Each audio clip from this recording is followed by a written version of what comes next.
రండి. ఈరోజు నేను మిమ్మల్ని ఒక మంచి ప్లేస్‌కి తీసుకెళ్తా. తీసుకెళ్ళే ముందు నాకున్న ఒక చిన్న ఎక్స్‌పీరియన్స్ చెప్తాను. అదేంటి అంటే, చిన్నప్పుడు టీవీలో 'నాగమ్మ' అనే సీరియల్ వచ్చేది. 'నాగమ్మ' సీరియల్‌లో ఆ పాముని చూపిస్తారు చూడండి. ఎంత భయంకరంగా చూపిస్తారంటే, అంత భయంకరంగా చూపిస్తారు.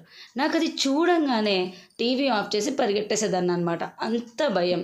తర్వాత ఇంకొక మూవీ వచ్చింది. అదే 'దేవి' మూవీ. 'దేవి' మూవీలో పాము ఏకంగా భూమి నుంచి పైకే వెళ్తుంది. దీనివల్ల నాకు పాములంటే చాలా అంటే చాలా భయం. ఈవెన్ నేను ఒక బొమ్మను చూసినా సరే అంత భయపడతాననమాట. కానీ ఈరోజు నేను హైదరాబాద్ రాంగానే నాకు అందరూ చెప్పిందేంటంటే, "ఈ పక్కన నాగదేవత గుడి ఉంది. వెళ్ళు, వెళ్ళు" అని చెప్పారనమాట. సరే, వాళ్ళకి నాకున్న భయం గురించి చెప్పలేను కదా అని చెప్పి, ఆ దేవుడితోనే చెప్పి నా భయాన్ని పోగొట్టుకుందాం అని చెప్పి వచ్చేసాను ఈ టెంపుల్‌కి.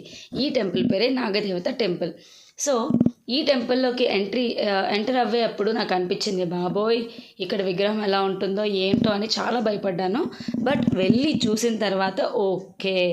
ఆవిడ ఒక అమ్మవారు. సో, నాకు భయం లేదు అని చెప్పి చాలా ప్రశాంతంగా ఆవిడని మొక్కుకున్నా నాకున్న భయం పోగొట్టేమని.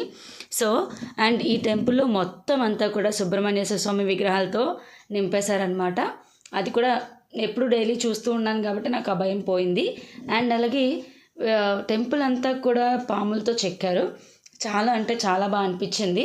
నాకు చిన్న భయమున్నా సరే ఈవెన్ దో అక్కడికెళ్ళాక నేను ఇంకా చిన్నపిల్లని కాదు కదా భయపడ్డానికి అని చెప్పి ధైర్యం తెచ్చుకొని దేవుడికి కళ్ళు మూసుకొని గట్టిగా మొక్కుకున్నా. ఇంకెప్పుడు నాకు పాములంటే భయం వేయకూడదు అని చెప్పి. సో, మీరు కూడా నాలా భయపడుతూ ఉంటే ఈ టెంపుల్‌కి వెళ్ళండి. ఖచ్చితంగా మీకున్న భయం అయితే పోతుంది. బయట ఒక మంచి కొలనుంది. అక్కడ చాలా అంటే చాలా ప్రశాంతంగా ఉంది. వెళ్ళి విజిట్ చేయండి. బాయ్.